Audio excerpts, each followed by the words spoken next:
Yo, shout out Threatnique for the track. The stream's going to be live in a few minutes. If you're joining in early, hope you're enjoying this amazing track by the skillful producer, mastermind, Threatnique. Thanks for joining us since we last spoke.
Yo.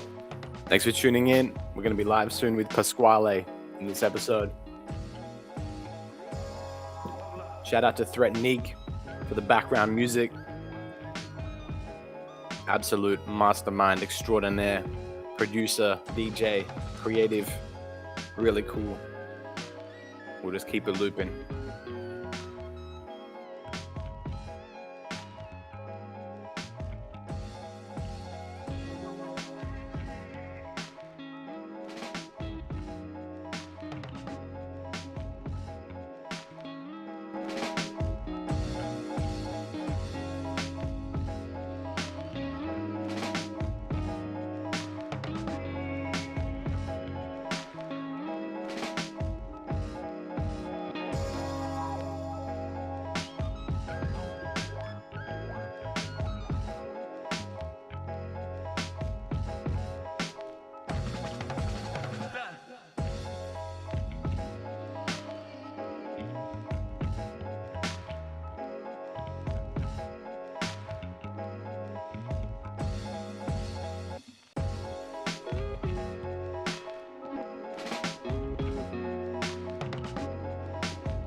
Yo, what's up? What's good? It's Zeek the Kid.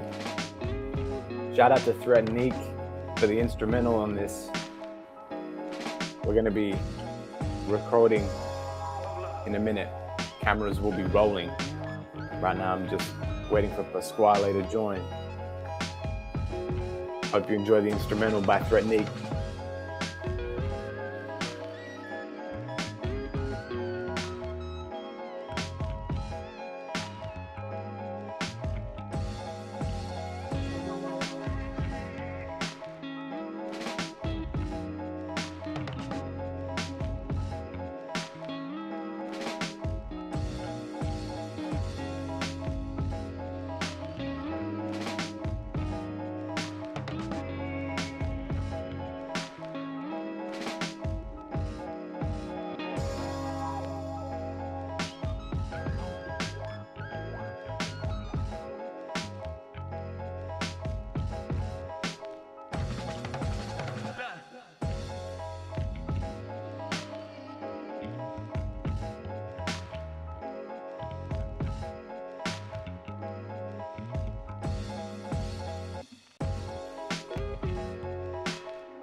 This is Threatnique on the instrumental. Shout out to Threatnique for the instrumental on this.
Crazy instrumental by Threatnique.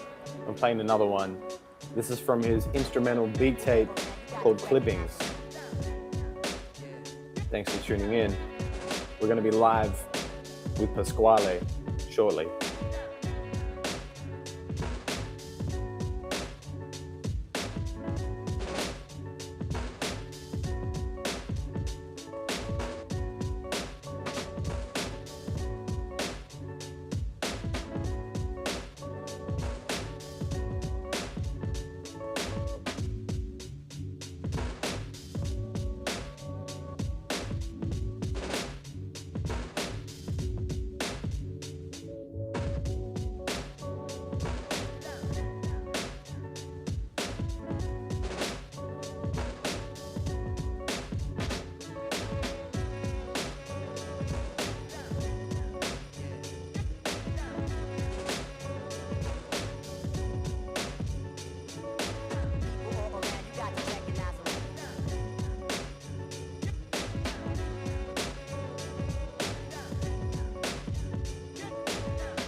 Shout out Threatnique for the instrumentals on this. This track is called The Get Down from his instrumental album called Clippings. Huge shout out Threatnique.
Shout out Threatnique for the instrumental from his instrumental album called Clippings.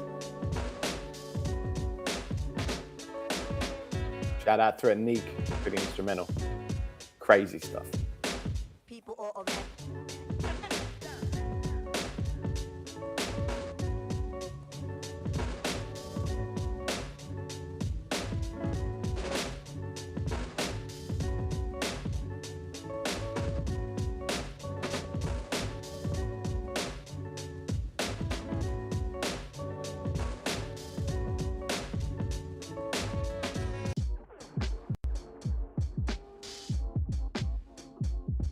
Another banger by Threatnique from an instrumental album, Clippings.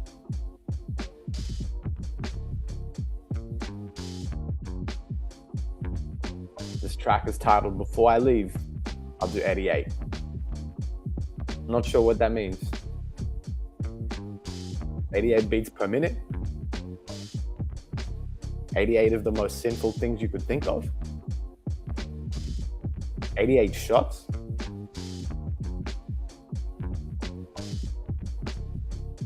88 something.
Shout out Threat Neek for that instrumental.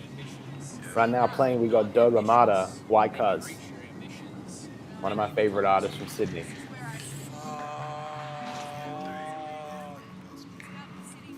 You gotta sit in the middle.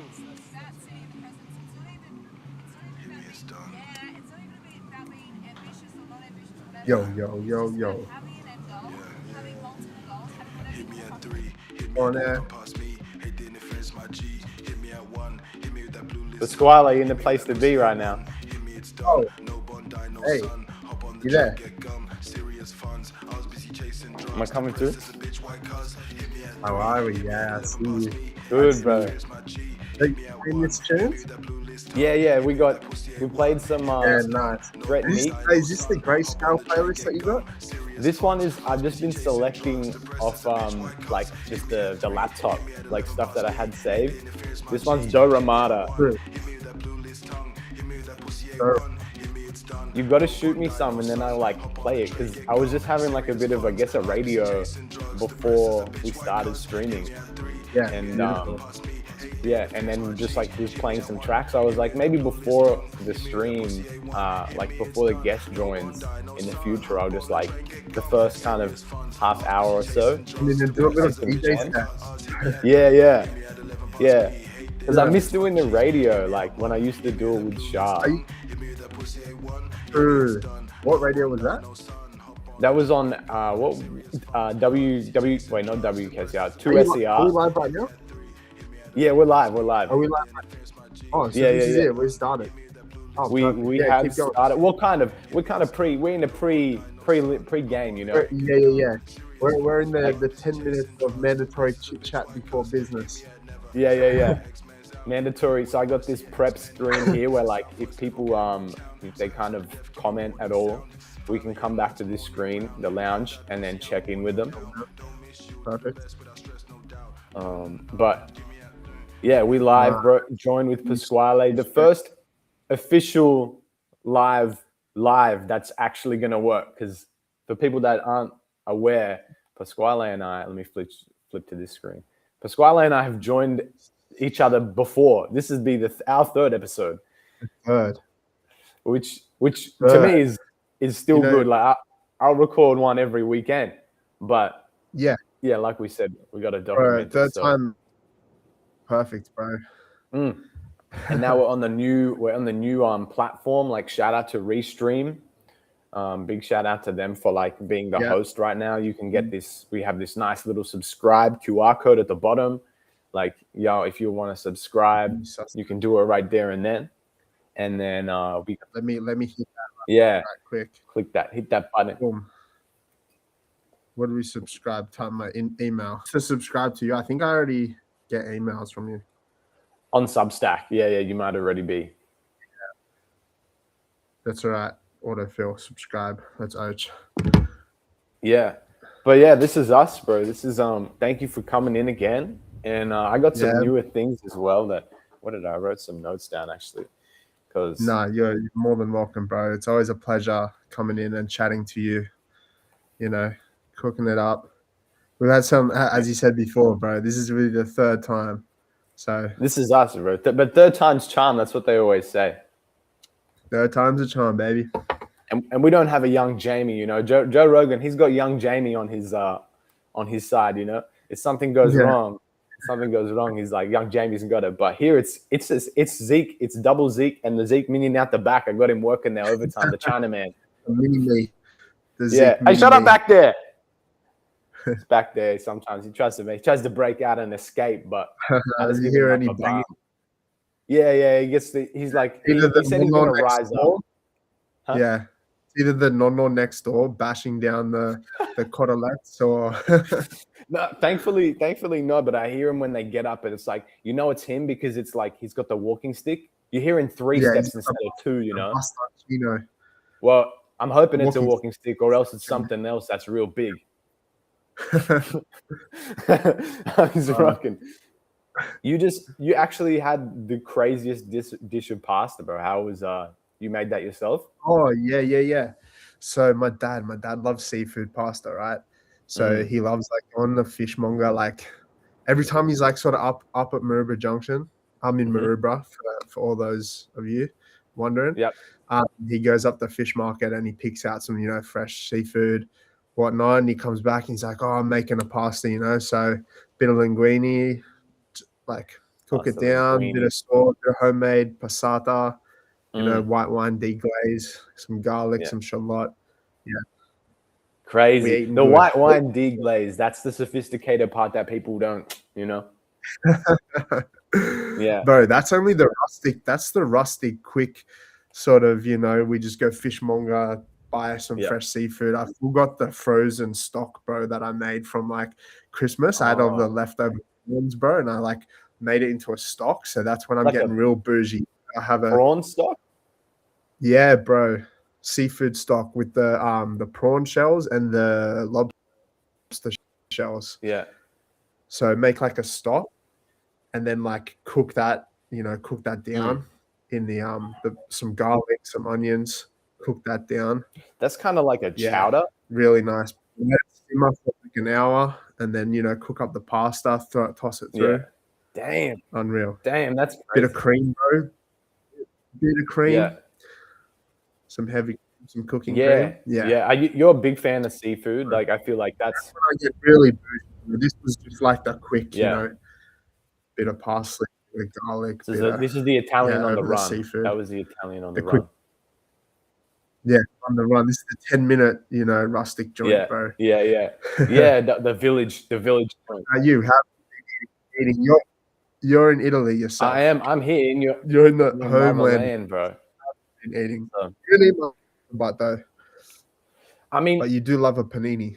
I do. Yeah, I had to boycott panini since I had one with prosciutto, and the prosciutto just didn't agree with me. No. It turned on me though. Oh no. Yes.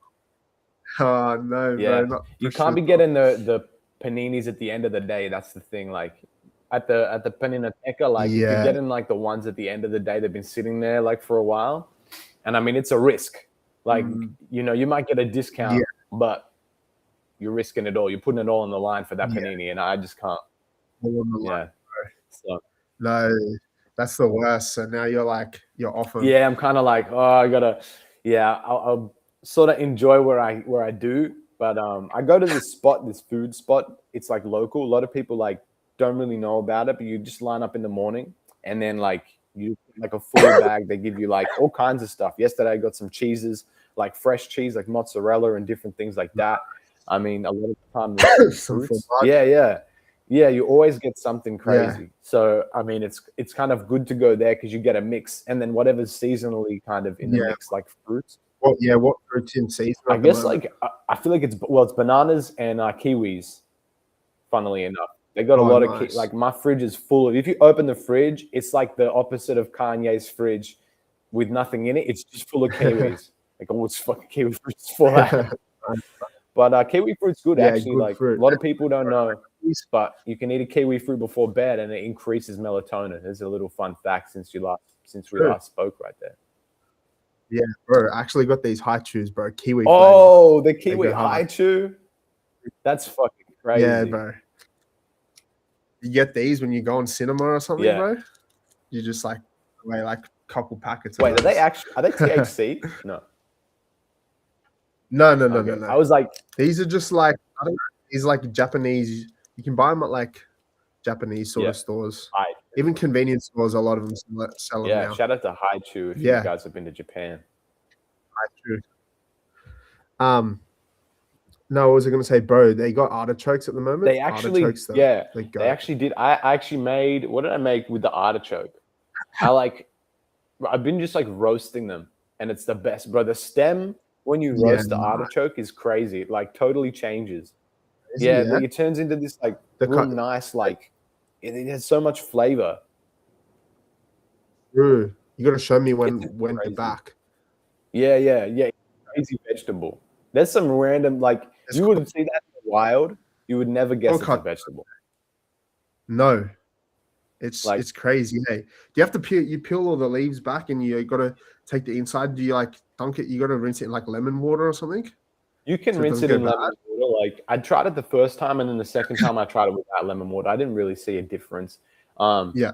I guess it's like you want it to be moist because it can dry out. So if you do it, I did it in like a tomato paste, you know, Mm, and then like I just threw it in the oven and then just roasted that sucker on nice and slow, and then yeah, yeah, nice. yeah.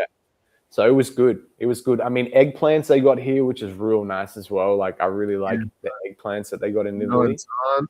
Yeah, Mm, yeah, melons on. Crazy. yeah. And I mean, obviously tomatoes, like it's just fucking, Yeah. it's pouring. It's like trickling out of this every pore, man. My daughter, fuck, bro. Yeah, I used to go like, I'd have a day at the beach, and I used to just yeah. go to the spot and buy like a pack of cherry tomatoes and just sit on the beach, just like It's the best. on them down. It's like popcorn at the cinema, bro. Fully, it's Italian popcorn. Or at the beach, Yeah, craziness. Italian cinemas are the worst to clean, bro. It's like all kinds of unconventional snacks. Yeah, bro. There's fucking like focaccias everywhere. Anchovies and shit on the ground. It's like, whoa, who was watching the movie? An octopus? Yeah, What's bro. going on here? Gosh. What did you think? If anyone's watching, if anyone tunes in as well and they've watched it, but like the stand-up special that I tried experimenting, you know. Oh yeah, that was funny. I had that on in the background when I was working the other day. That's perfect. That's Yeah. exactly what it's for. Like, did any bits make you giggle? Be honest. A lot of bits I was like, damn, you really said that? I'm like, all right. Okay, that's okay. That's okay. I laughed at the idea of you actually doing it. I was like, fuck, like just thinking about like what would be in your head, you saying it. You know what I mean? Yeah. And like that's Yeah, what yeah. made me laugh. The actual jokes, nah, bro. I'm sorry. Okay. He's straight. Yeah. The actual Yeah, I jokes, but bombed, like bro. actual style of it, I did find funny, bro. Okay, that's cool. Like, Yeah, it's something that I would want to do. Like, because I know you know what I mean. So I was just like laughing with you at you, Yeah. like just fucking going, telling just shit jokes, you know. Yeah, Yeah. for the act of it. Yeah, and that's all part of it. I'm like, That I'm was just gonna funny. call it Yeah, bombing. the act of it was funny. You're just kind of like taking your time and you're like calling people in the crowd and like, yeah. With the laugh tracks, I was cooking, bro. I was cooking up. Yeah, I'm like bro, having to line them up and shit. When they first started, it's like filmed in front of a live studio audience. Yeah. Yeah, it was actually some of them like just lined up like naturally. What I kind of understood like is that like there's like a rhythm to it as well. And even if the jokes weren't hitting, there's like spots where they were meant to hit, like where the punchline where it is, but my punchlines are really shit. But it's Yeah. funny because it's like a rhythm, you know. It's like like the actual way that a comedy show goes, you know. Yeah. Did you run a little script for it? I just like I just did it on the spot. Yeah. Yeah. So it was just like that sort of vibe. I'm like just that And night. then you just put it together. There was one cut throughout. The rest was just all one take.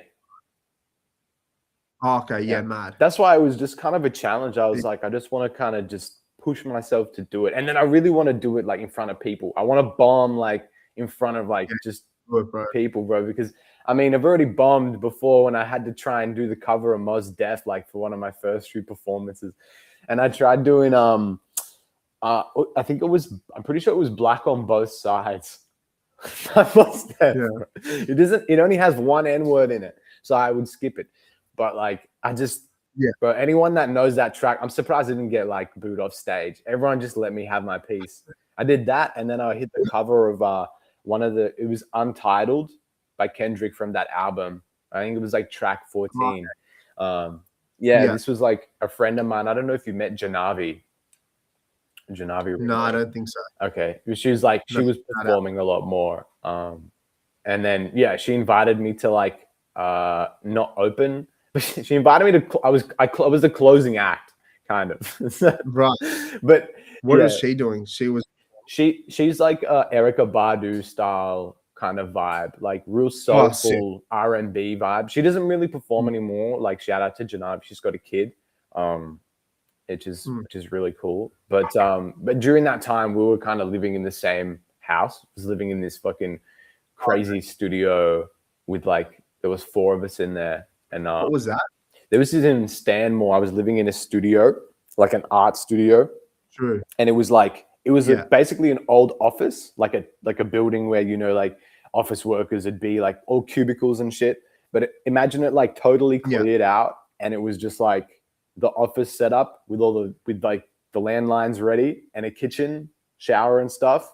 And then we're just like up in. It was the best, bro. The downstairs studio was huge. It was like I had a whole garage, That's cool. It was peak. I actually, on the wall before we left, I painted this huge mural of Miles Davis. Like there's an album cover of him. Oh, I'm pretty sure it was Miles Davis, but there's one old jazz artist, and his album cover is like a picture of him like this. It's like faces silhouetted with his pink. He's got a pink hand. Yeah, I painted that like huge mural just downstairs. I was like, fuck it. I'm just going to do it, bro. Yeah. Send it to me. Yeah. Give I me the album. still got pictures, but I'll send the album through actually. Let me. Yeah. Maybe we could. You don't have to do it right now. I kind of want to find it. Let's have a bit of a search. You can see the screen as well. See the screen. But silhouette.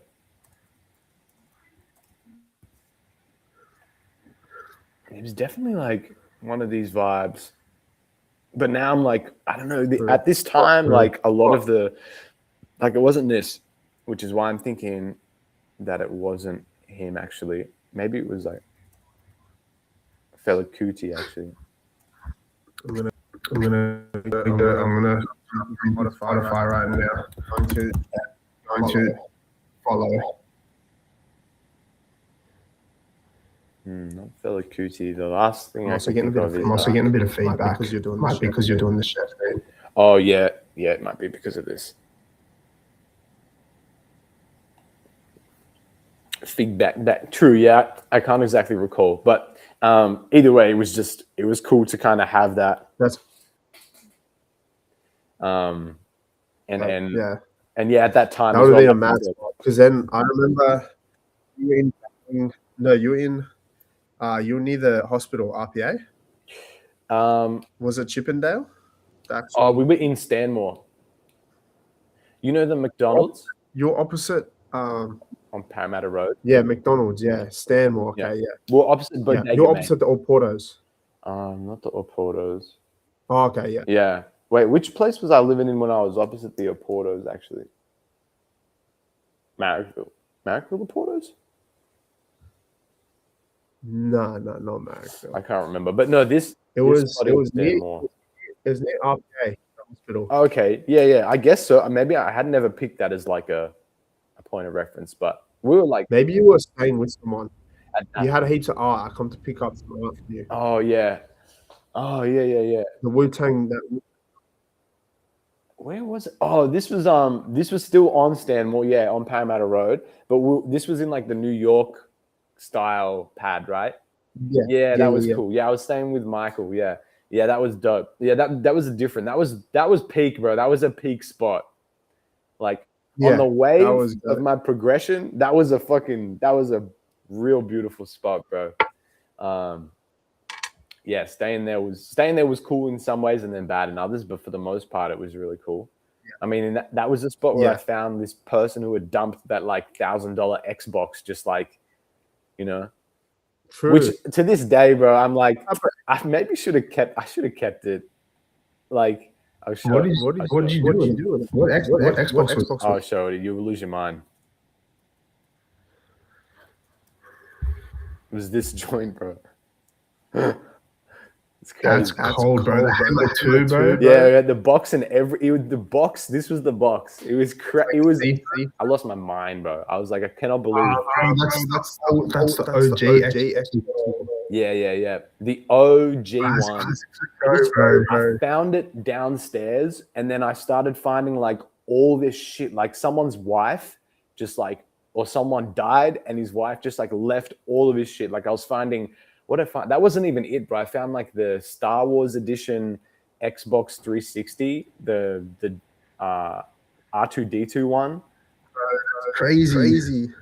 And it was random, dude. It was so random because the day that we came home, like Mike and I had just like finished a job. So he drives into the car park No, it's cold. This was cold. The Xbox, the controller wasn't there, but we like drive into the car park, right? There's like there's a huge dump of loot. And I'm like, bro, because I've been looting, this spot where people dump stuff like for a while, because I always find something crazy. Mike's like, hey, it's just more junk, I'm like, nah, something tells me it's like not just junk this time. So I like go around. Bro, it's a box full of like, I'm talking, he even had like old like OG Blu-rays. Like he had Halo Legends on Blu-ray, like, which is this old like Halo fan films.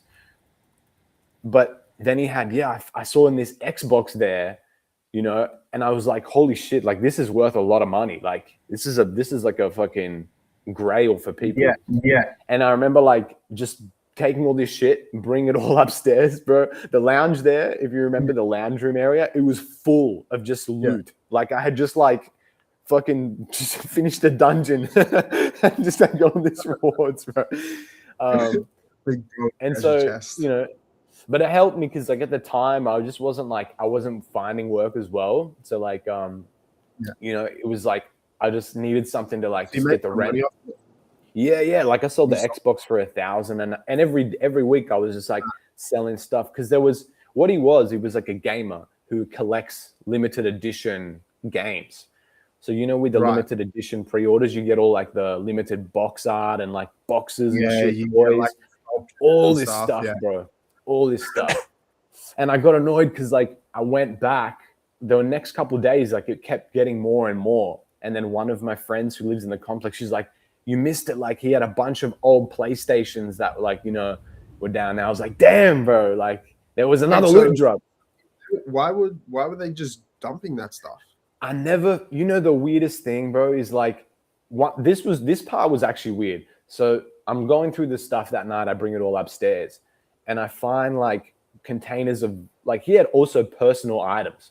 Like I'm talking like receipts. Like this dude was like, what I understood after a bit of like CIA kind of, research, like this guy was like an Asian dude. He was a big businessman. He had to have been a big businessman because he had a stack of credit cards like this, bro. I'm not even joking. Like they were all in this container and it was like, you open it, like pull out this big stack, like all expired, but like American Express, like all of the fucking, I'm like, what is going on here, bro? It's so random. Like he had like financial stuff as well. Like, I mean, he had all these financial plans, like booklets of just like, account keeping and shit. Like the dude was on point. I'm like saying like, he was like, whatever he was, he either owned a business or he owned like, other people. He was doing like accountant work. Up or had to just get out of there real quick, smart, bro. Crazy. It was weird. Everything behind. So just dumped it all and like dumped his finances and shit. And like, who knows, bro? I'll never get the answers. But yeah, it was really random because I remember like opening that container and I'm like, damn, bro. Like I'm a millionaire. I got someone else's credit cards and shit. But it's like, obviously they're all expired and whatnot. Yeah. And like, it was just so strange. Such a strange like thing that happened there. And like I found an iPhone in that same dump pile, like old iPods that were still working. Like it was just, I was like, what is going on here? People are people that rich that are living here? They're just like, if you go through like a rich person's like dumpster, you find like gold earrings and shit. So and they just can't be bothered, They just get rid of it. Random, dude. So random. But that was that era, that Stanmore era. Graded from the Xbox One and just dumped everything else. It's crazy. It's so and like I said, I found like that Xbox controllers, that Halo 2 Xbox. Some stuff I still have, thankfully. Like some stuff I was not going to throw out, like Chinese versions of Halo, like the Halo 2, but the China one. We got to run that. You need, you definitely, I think you can. You just need like the NTSC-J version of the console. You can't play it on the PAL. You need a specific. I don't know what any of that means, bro. But when you're back in Sid, bro, we got to do the LAN party. Bro, we're definitely doing a LAN party, bro. And like, have you seen some of the LAN parties I sent you on Instagram? Yeah, of course. And the dude's like taped to the roof, bro. He's like, it's like that era, bro. But But yeah, so I found some stuff that, like, I found the metal case version of Halo 2. I don't know if that's coming up on the. Yeah, I remember that one. I think I had that one. Yeah. I don't know. I don't know. I don't. Yeah, I the don't metal think. case. Maybe it's Maybe it's at at Corey's because I know I get Corey. get Corey. Everyone that was an OG had the metal cased fucking The metal. Halo. Yeah. I inherited my first one from my uncle, actually, and it was all True. beaten up and shit. I was like, "Is this how it like True, comes yeah. in the box?" But No. Yeah, I swear, every kid who had that, it was always fucking bashed up, bro. yeah, I don't know how. It was kind of like an aluminium like case though. It was like exactly. Coke, like, easy to like fucking bash. It was But real I swear, thin. and it had all heaps of scratches and shit on it. And I'm like, bro, it stays on the shelf. Yeah, But the OG one is actually blank. Like it's like no dents, it's not distressed at all. Like it's actually pretty smart. Hey, I feel like because I think they made it so that it like does that, because when you look at the blank one, like I'll pull it up. When you look at the blank one, it's like so fresh, but then it very quickly becomes like this.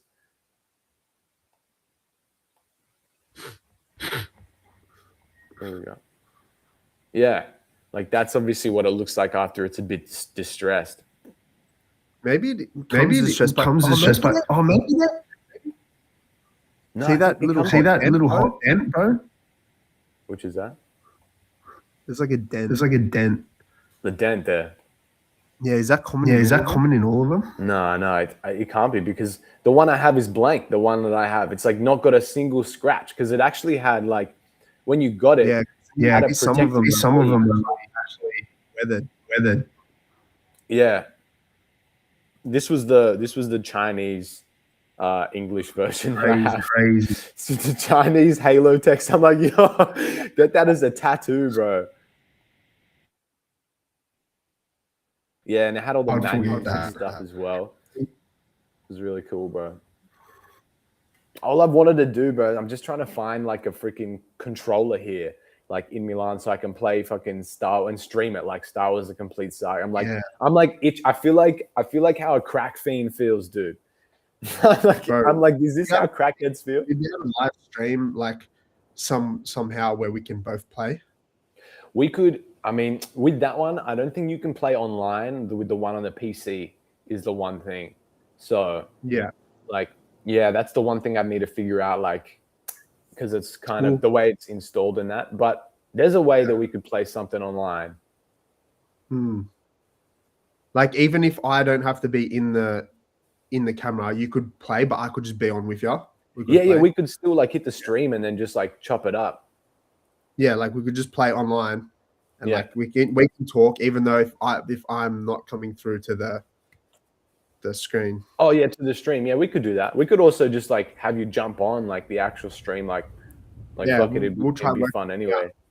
I'm gonna I'll run YouTube and I'll see how I can get what. I'll speak to you. Yeah, because with Restream, it's kind of like it will be interesting to see how it works. But what I actually wrote down today, a few things I wanted to click on was one of the biggest thing in human history that I feel like I was watching Tim Dillon show. I don't know if you've seen that. No, but Tim Dillon's a stand-up, and he has a show similar to the Alex Jones show, which Alex Jones like. Celebrity kind of investigator at the time. He had the show where he'd like call out celebrities and shit, but he was dropping a lot of these conspiracy facts. And I mean, one of the biggest human conspiracies just dropped, and it was this whole Epstein thing, which has been like, I've not read any of the emails because I'm like, I know it's human history and whatever, but it's also none of my business. And I'm like, if I'll learn about it as we go. I don't really support people regardless. I mean, but the whole thing, it's really like completely fucked up. It's crazy. Like, I honestly, I'm the same as you, bro. Like, I'm not reading into that. I'm not checking into that. For me, bro, like, it's kind of like an agenda thing, and they're trying to like I guess, make people more desensitized to that sort of shit. And I don't like say the way I live my life is like I try to spread positivity and I try to consume positivity, bro. Like Yeah. I understand this negative stuff and I understand like you can't be ignorant about particular things and particular aspects, but I try to, if there's things that I can control in my everyday life to make the world around me, and then furthermore the world around that continues on so forth, like that's what I'm gonna do. You know, like yeah. It's true, Just and you should, but also what you said about like not being ignorant, because especially now, I think it's important. Like if you're like behind the scenes, like there's two kind of takes, I guess, and it's like if you're someone who's in the public forum and you are like have a connection with people and a community, then it's important that you understand like what that situation is, because like if you go and support someone now who is part of that, then it will reflect, like it's inevitable, it will reflect terribly on you if you have a community. If you're kind of behind the scenes, then it's sort of like that's the persona, like you don't really need to read into it, I think. So that's kind of like two kind of takes, but I do think that like look, I mean, the way that like you can acknowledge it at the surface level, some people want to really read into it, and I'm like, that's up to you. If you're an individual who wants to look at the email list, like I'm just like, go ahead. But I think, at the superficial level, to know and then to be like, okay. And I mean, I try and be aware. So then like say you don't fuck with or like interact like people who have been, in and around that sort of business, part of that. Yeah. But like, even like Tim Dillon said, it's like, it's an industry. Completely. Yeah. Like it's as crazy as it sounds to say, like they literally made an industry out of like blackmail. It's like the wildest thing, And I mean, one thing I want to point out is my man, Michael Jackson, was not on the Epstein list. Okay. You know how there was this era, everybody was talking about Michael. He wasn't on the, and apparently he was actually helping. Yeah. Like he was a Jedi the whole time. He's a fucking Jedi. Okay. People get it crazy. Yeah. But anyway, like, and Tim Dillon was kind of like talking about it as well. And he's like, it's just like, I don't know, some of the stuff he says is wild, but that thing, I feel like as that's like come out, hopefully it's kind of woken some people up as well. Cause like, there's some people that like think are living in this like Candyland world, that everything that the media tells us is like true. And I mean, if that's the case, then like, damn, that's really an awakening moment. Hopefully some people, it's kind of like added some fire to their like life in a way, because they're like, whoa. Because I know there's like a lot of people, especially our generation, that are more inclined to understand I don't know, they're not conspiracies, bro, but like call it best compared to older generations who hopefully they start to be like, oh shit, I was lied to my whole life, but that there is a big sort of like awakening in that sense, which is sort of like good to see. It is cool in that way, and the collective consciousness, bro, is just like everyone sort of you just got to spread positivity, bro, because that's what's really gonna, at the end of the day, it's the only thing that can beat the negativity, bro. You just pushed into that the agenda is pushing it well. So it's kind of like I don't know. It's definitely a tricky one, bro, because like rabbit hole that we could delve into, and like I don't know, if you want to speak conspiracies, I'm probably not the best person to bring on the show, unless we do some little and know what we want to speak about, because we can get real, but like I'm just like, no, I feel like we can keep on the tour bus, It's like when you're on the tour bus and you drive past, it's like, oh look, there he goes. Yeah. And like you said, you're not like big into Definitely conspiracy. pop it up in person. We'll pick each other's brains about some crazy shit. But Yeah. Well, I But mean, yeah. I think like like I said, you're either gonna be like one or two people. Like some people really they really love this whole like conspiracy thing and like the moon landings and things. Well, then other people are kind of more focused on like the Earth. yeah. Well, I mean, bro, like even we could get into things like still being alive and shit like that, or like him as like not actually being killed, not whether or not he's alive now, you know. But you know, like just it could get everywhere and anywhere, bro. Yeah, I do think we'll touch on that real quick. But what do you think? Yeah, You think he's alive? You think he made an escape? I don't know if he'd still be alive now, but I think he definitely escaped, bro.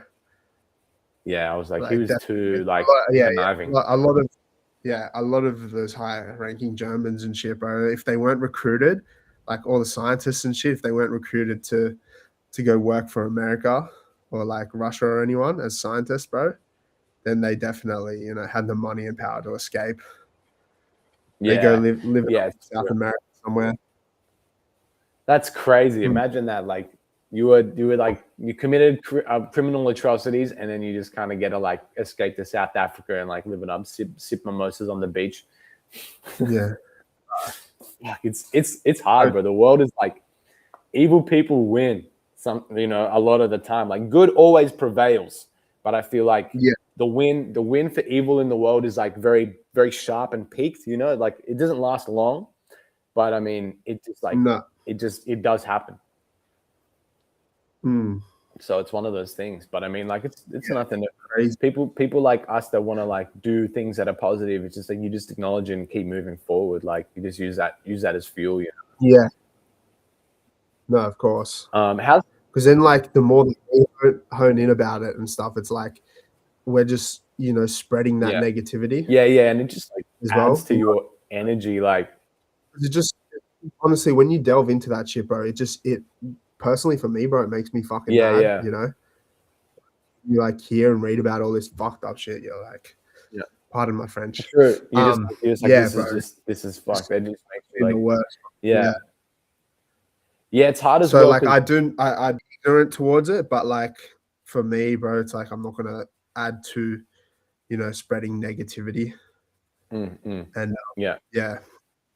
And so for you, that's just like rather just not talk about. Take on things, bro. I just think that like it's kind of like this thing happens when you satisfy like the hierarchy of needs, you know, and it's like. When your basic survival, like for most people, it's like you got to make money to survive. And so like they go throughout life, like that's what you do. That's your calling. You know, you get a family, but you still have to like make money, survive. That's like the primordial kind of code for like your existence. But at some point, like, you know, and if you're smart and like if you play the game right, it's like you end up making more than enough money to survive. So now survival and making money is not like a thing. It's not like an incentive. And when that happens, it's like you find new things, you know, whether it's like items or like, you know, different like products or things like that. But it's kind of like because we constantly progress, eventually when you're at the very top, like the only thing that stimulates you is like just fucked up shit. Like you got to go into the woods, you all got to get naked and sacrifice goats because nothing else like is as stimulating as that. That's like the reality of that.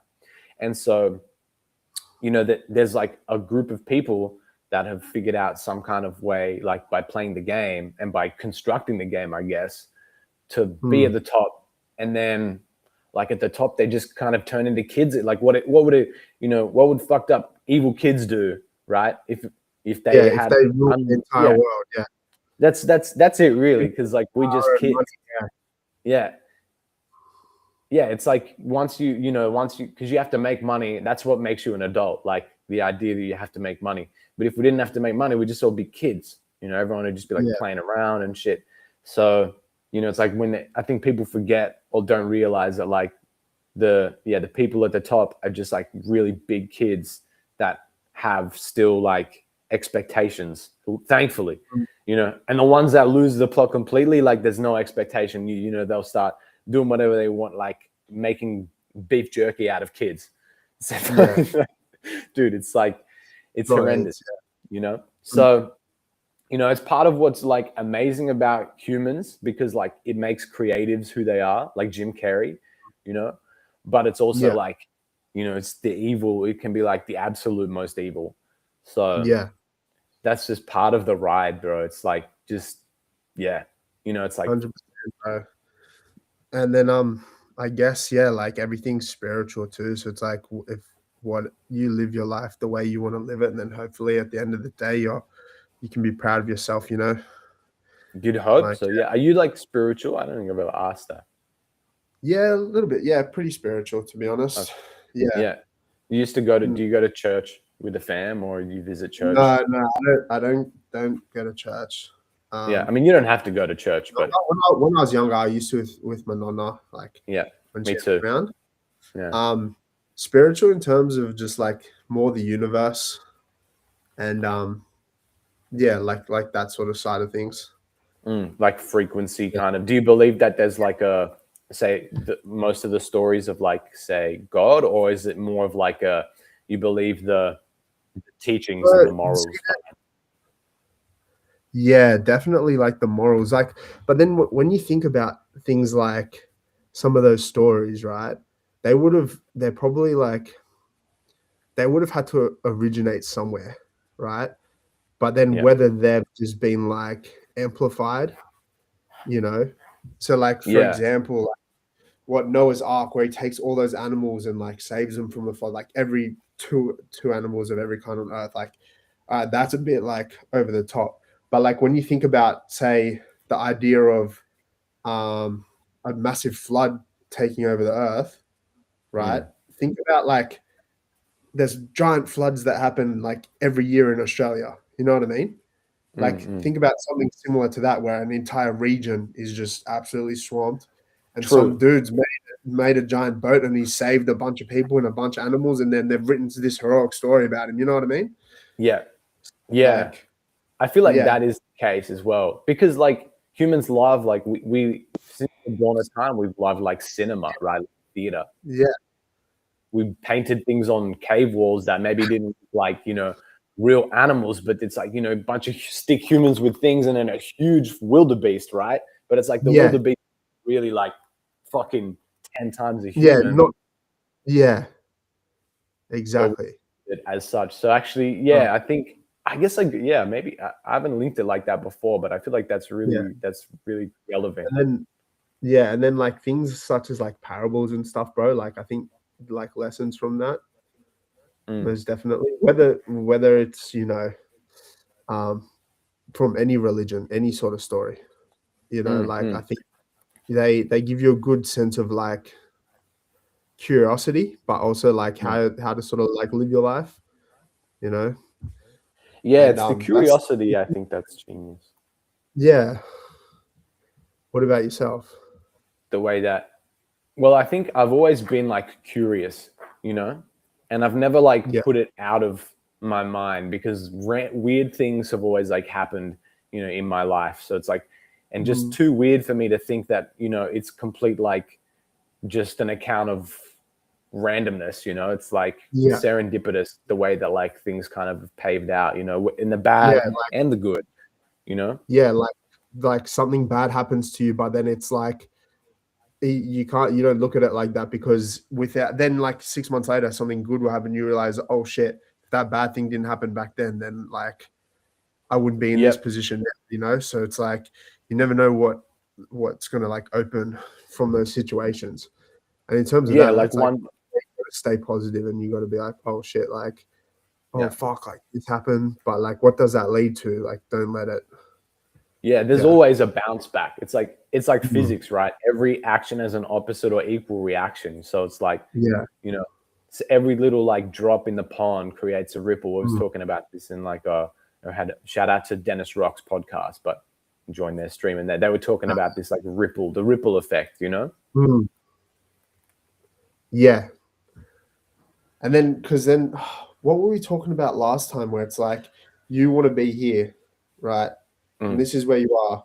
And it's like you know where you want to be, but you don't know how to get there. You just take each step at a time, bro. And you may think the path goes this way, but it doesn't. The path goes like this, bro. And you never know what's gonna be, what obstacles you're gonna overcome, whether like all this negative shit might happen or something bad. But it's like, bro, that's in that negative thing happening to you is one of the most important stepping stones into leading you to where you want to be.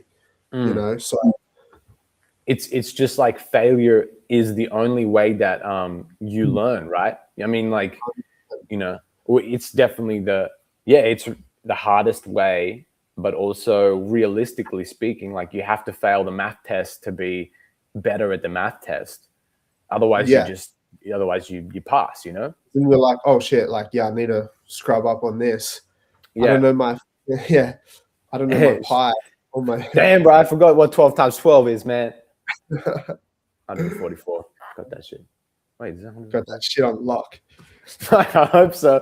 You don't know how long I had to when did your parents make you do that, like rewriting the math, like the times tables thing, like 1 times 1 is 1. Yeah. Oh my god, bro. Yeah, I think we had to do that in class as well, like in primary school. Yeah, I think like each week we had to do like a different number or something. Right. Yeah. See, that's better because for me it was like when I got home, I couldn't play anything, no Xbox until I do like this thing, and I don't know why, dude. I would always I'd always get something wrong. Like I was, for some reason, mathematics and my mind have just never connected. Like it's just I will never truly understand like what it is. I feel like it's kind of like trauma because when I was young, I would like fail math and then get like it'd be like either a slap or like now you gotta go and practice for hours. You gotta work the till at the Greek restaurant, bro. Like please don't let me work the till, bro. Tips and stuff. We need you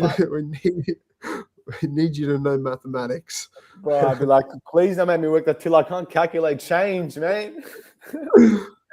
Now we got better, thankfully. I pushed my, part of being a business person is you have to be good at maths because it's the ultimate truth, really. Like, 1 + 1 is always 2. That's the thing. We're lucky that we get calculators and stuff like.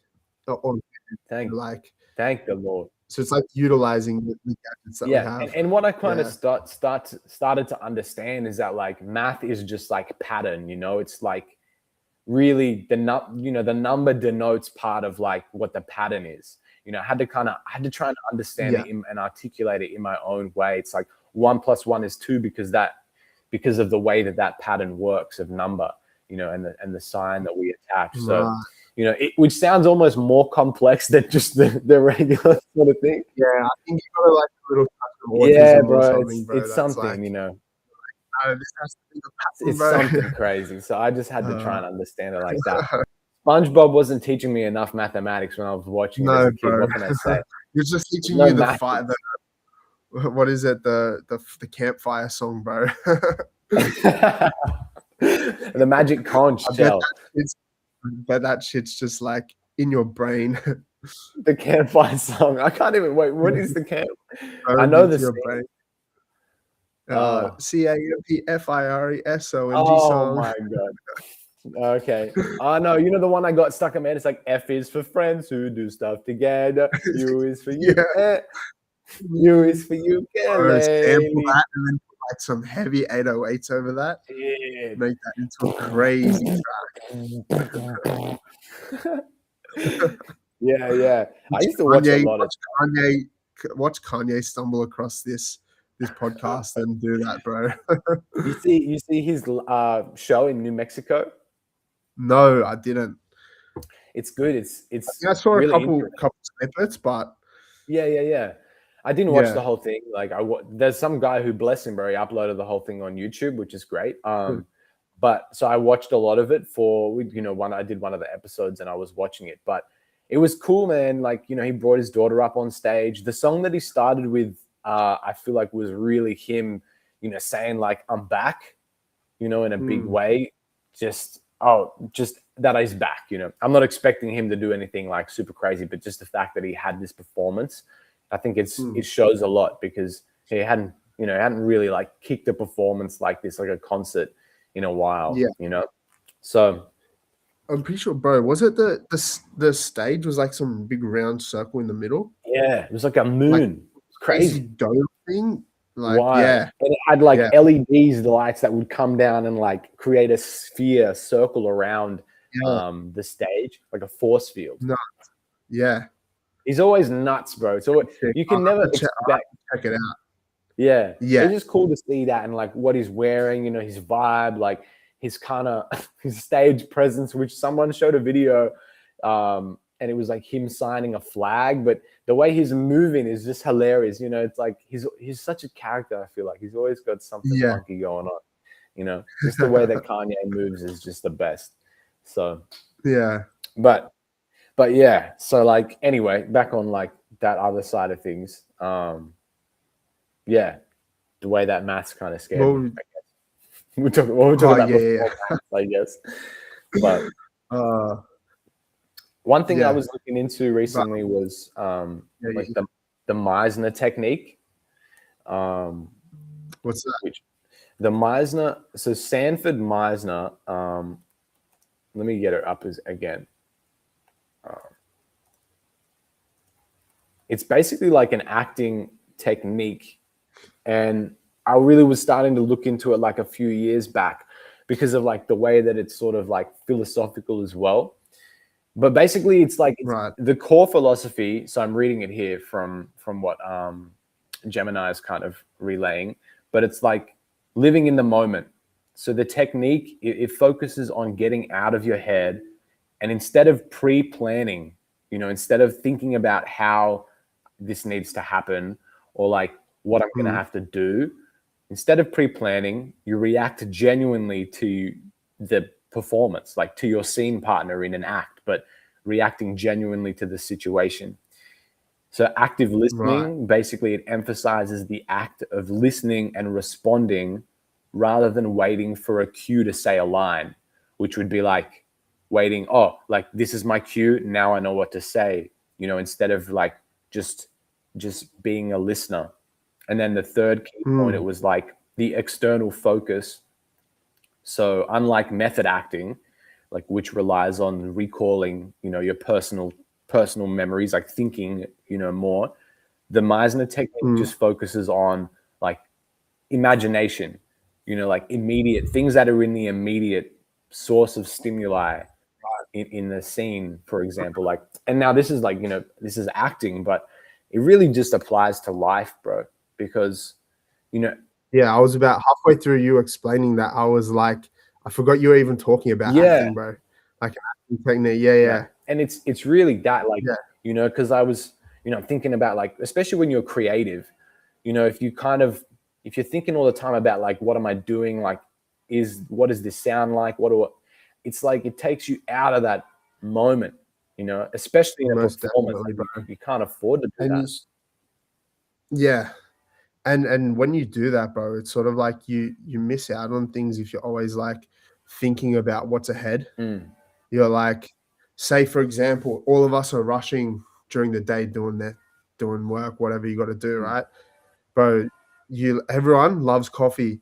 Like actually taking that split second to take a sip and go, wow, you know, and enjoy that first sip properly instead of just on the go rushing, not even like, you know, you're not even drinking that coffee like, you know, like, and that's like something well, people have 1 or 2 coffees a day. That's something that like make your day better every day. Yeah. You know, You can really use it as a like that's like the very smallest like example of it, bro. Because then, you know, you've gone through the entire day and you haven't even like appreciated your coffee that you had this morning, you know, because you were too busy focused on everything else. Yeah, you So you miss out on weren't the small sort of things.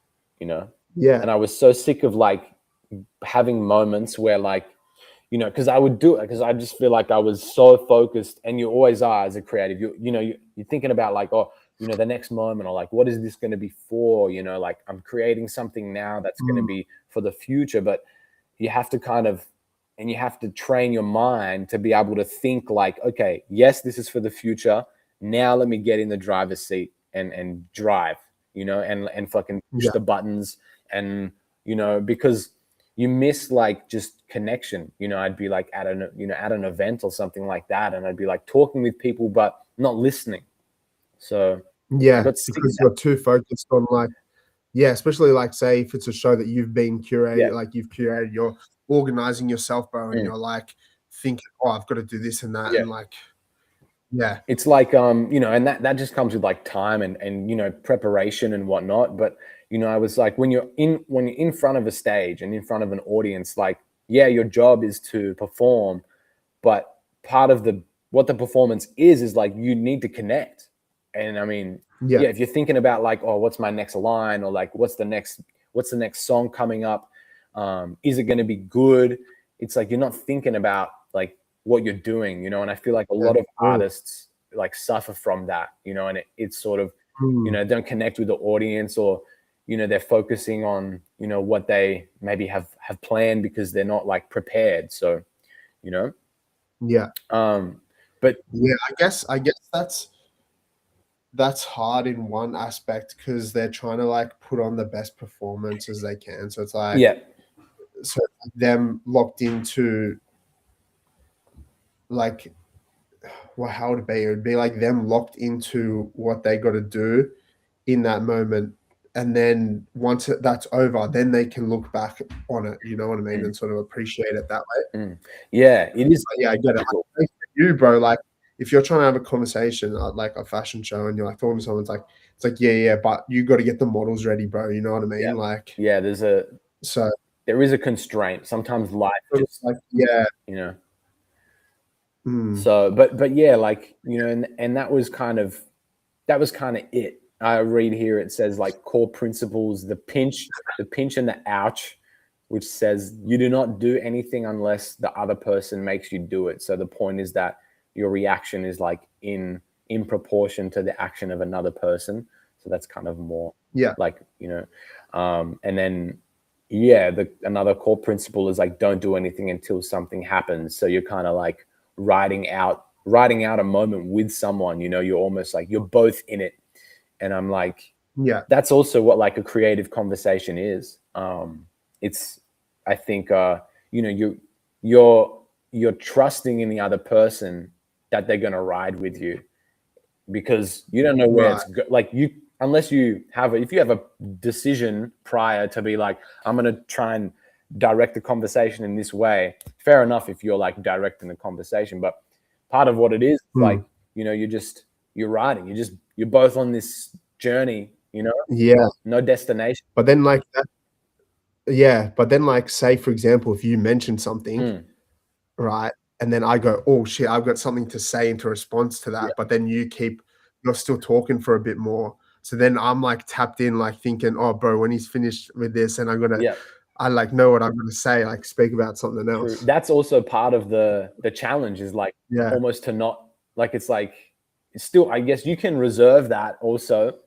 You know, the powerful thing is to just be like, it's okay, another idea will come. Like, let me just stay at the moment. And yeah, that's kind of where I was really trying to place myself in, like, you know, because I'm like, there's so much potential in writing out the conversation. Like when I'm talking in class with like professors, you know, it's like if I just stay yeah, in that most zone definitely. and just lock in and just Mm, enjoy the, you know, where it's going, the conversation, and you end up talking about just crazy shit. And it's really kind of when you get yeah, inspired, and you know, I'll be talking with someone and then be like, immediately go to a notebook to write down, you know, the ideas that we just kind of talked mm, about, which is really cool. And I think that's the power of like this show. That's what I really want to kind of enjoy, is just like, it's like since we last spoke, I don't know how else to say it other than, since we last you spoke, know, the energy exactly. of that, and the energy of just doing things like playing a game, because I feel like that's such like a in the moment thing. You're like not playing the game Yeah, you know, your life in a year or like in a week. You're playing it because like, I want to have fun now, so I'm just gonna now, do that, yeah, you know. So no, yeah, the definitely. Meisner technique was really kind of interesting, you know. I remember Yeah, what made you think to bring that up? it Just was to definitely the because I've been focusing more on like, okay, like obviously I'm an artist where I want to make music, and I want to like connect as well, most importantly. And I'm like, you know, I don't want to be on stage and like not be connecting with the audience. You know, I want to be able to like really like reciprocate the energy as well, and be like, just be in the moment, I think is the biggest thing. Because you can tell, you know, when someone's not in the moment, like, and they're like rushing or they don't have patience, I think was a big thing with me. Because when I was younger, it was always like talk fast, and maybe because I was scared like that I was going to be judged, or, you know, had so much to say. So this kind of idea was just like, be more patient and like more present. And then more you can present, kind of, definitely. you know, More like appreciative and like, you know, yeah, the small things. You know, admire. yeah, in a way, like I think I'm always like appreciative of even like negative things. It's just like how, you know, I'm geared to be. It's just, you know, because a lot of the time I'm like surfing the wave and I'm like, I don't know where it's gonna take me right now. But I mean, when you're kind of on the wave, I'm not a pro surfer. I don't know how to cancel out. So I'm just, I'm right. I know that you could Kelly Slater it and like, you know, you know, cut it back or whatever. But like for me, I'm just like, when the waves got me, I'm like riding it. So I'm just on that momentum. Yeah. And that sort of thing. Momentum is a thing that I feel like Joe Rogan talks about it a lot, and I believe that. You know, for example, I feel like one big momentum thing that we get into is like when we train, you know, in the gym and stuff. That's like such a you know, you go through like phases, and it's like it's sometimes hard to like keep that momentum going of like gymming and exercise. You know, if it breaks, you definitely feel that like the momentum stopped. So, you know, like how do you find that as well? Like, what's your kind of, do you have like a routine for it? Do you like gym a certain amount of days a week? In terms of training? Yeah, because like I feel like fitness is for everybody, you know? Well, I just train from home, bro. Yeah. So from COVID I got like weights just in the garage.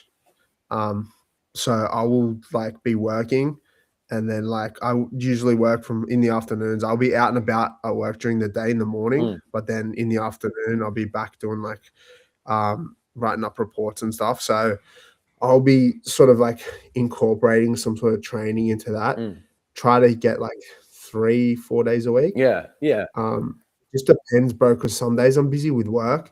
I've clock off from work and then I go straight to the studio, bro. Yeah, and then like, or like I'm doing recording, and then I'll be, you know, so it'll be like working from like 7 a.m. till like 12 p.m. at night, like 3 or 4 days a week. So that can fuck up, you know, momentum. It's the full yeah. But that's just because I'm locked in at the moment. Like, it's just been a crazy time of year, the start of this year. Been good, had though. a lot on.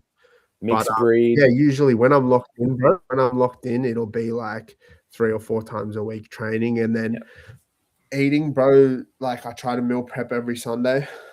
Cool. Sometimes it gets hard to like, you know, if I've got a busy weekend or schedule to like actually get something sorted. Yeah. And if I don't, bro, I'll just like run like pre-made like my Muscle Chef meals or something. Yeah. Like just a week lunch. But yeah, usually like I just run like weights more so. I probably do need to do a lot more cardio. Being completely, it's like you've been skipping your cardio. But yeah. Just been hitting weights, bro. Yeah, cardio is not as fun. Trying to eat clean. Yeah. So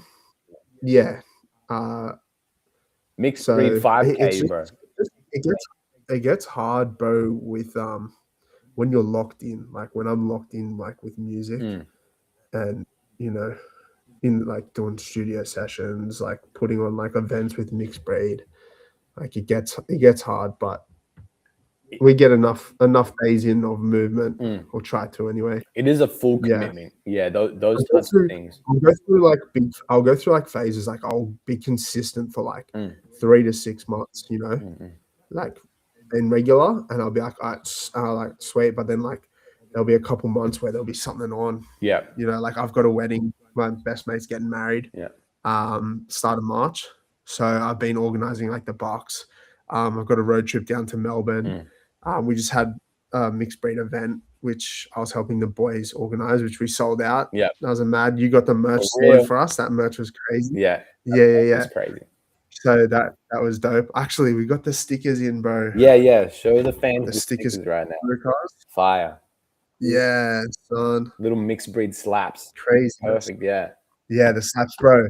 We've been, they're all up around Coogee at the moment because that's where we got the studio. That's dope. But shout out to anyone. If anyone sees a MixBreed sticker, send a photo to me. Send a photo in your freestyle, Instagram, bro. Pasquale. Everybody send your freeze to Pasquale. Yeah. Maybe yeah. I'll give you a little treat or something. Yeah, you'll find something. Maybe But cherry tomato. But yeah, like I'll be consistent for like 3, 4, 5 months at a time, 6 months, and then I'll sort of slack off a bit because I'm like focused on something else. But I try to make sure that every athlete has an off season as well, you know. Yeah.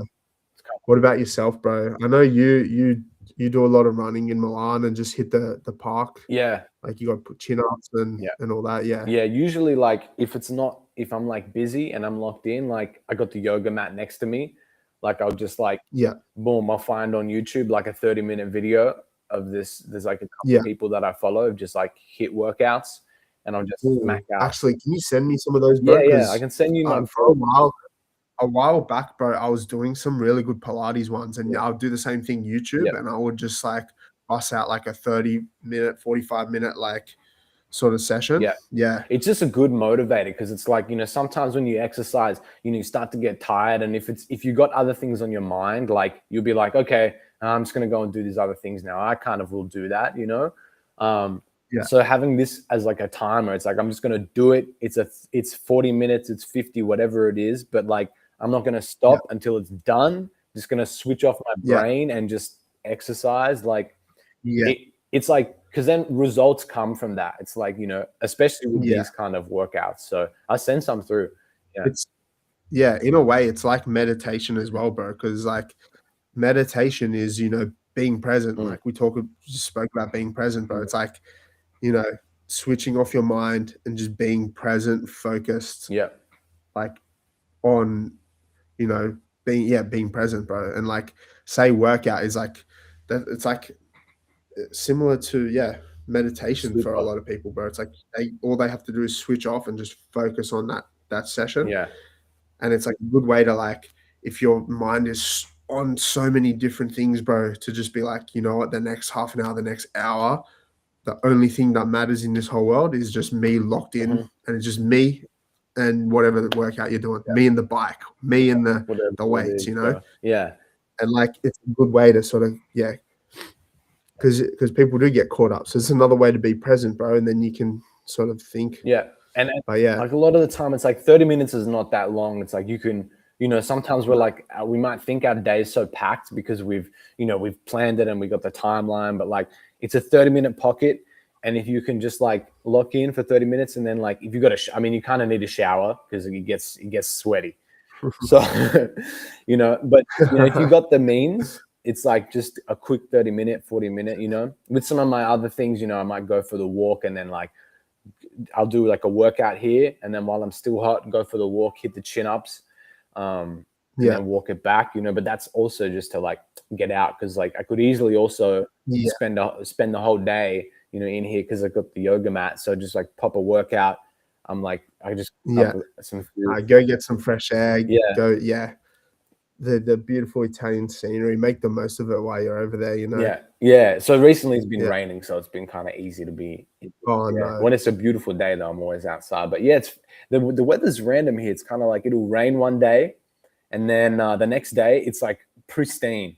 You know, it's really really bro, weird. That's like Sydney. It's actually, bro, it was like 30 degrees like a couple of days ago, and now it's like feels like it's winter. I'm sitting here in a hoodie. It's raining outside. Random. It is nice. It is nice and like cozy, bro. I got my tea that I had, you know, and I'm just like, we're just chatting it up. It's Sunday afternoon. Not a lot beats cozy vibes, bro. No. So especially as a producer for me, bro. Like me and Corey, we say it all the time. Like we love, like, especially him, we love surfing. We love the beach, like the sun, like, and everything. But it gets to a point where we're like, bro, I want a studio day, bro. I want it to just I want to wake up and it's pouring outside and I got nothing to do except to work on my mixes. Yeah. And, Yeah, that's always a great feeling. cook up some beats. Yeah. Yeah. It's like a bear in a cave, dog. Yeah. The best. Yeah. Oh shit. What else have I got here? One thing I was thinking about Yeah, was like, what's the best? I actually wrote this because I was like, while I was doing a workout this morning, what was on the TV? One Piece. I don't know if you ever watched One Piece. Oh yeah, that anime. Yeah. Yeah. Like I haven't watched. I've seen a couple episodes here and there, but no, It's like not 400 never really or something been. episodes. Yeah. Like, but let me double check how many episodes there are. That.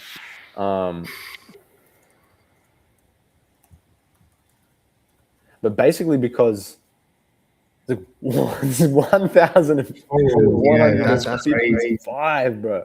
But I was like, I was watching it. It's like, I don't know. To me, it doesn't really make sense. I guess you got to like be a fan of that. Like, I knew back in school, I had friends. Yeah. I know. So I was more Adventure Time. You know, we've already had this discussion, bro. Yeah. But yeah, like, I mean, shout out to those animes because, you know, I'm watching One Piece and then I was like, what do you think is like the best anime, like in terms of that as well? It can be Japanese or English of all time. Yeah. Honestly, I don't really watch a lot of anime. But even what you feel. But like, say, we talk cartoons as well. Cartoons. Like a TV show or movies? Just like anime, cartoon, that art style I mean more of. Bro, yeah. Like, I'm a sucker for Disney. Like Kung Fu Panda. Kung Fu Panda is the... Okay, yeah. Love Kung Fu Panda. Ratatouille, that's a GOAT movie too. Yeah. I mean, incredible. Go on. Like, bro, honestly, me and Corey have actually had like proper fucking like hour discussions over like the plots of like Kung Fu Panda. And like how Tai Lung is like the greatest like cinematic Disney villain of all time, bro. He's so goated. Like, yeah, Kung Fu Panda, those movies are crazy. Yeah, those really were though. Actually, I remember as a kid like walking out of the cinema and being like, I don't know what I want to be when I grow up, but fucking Kung Fu Panda, bro.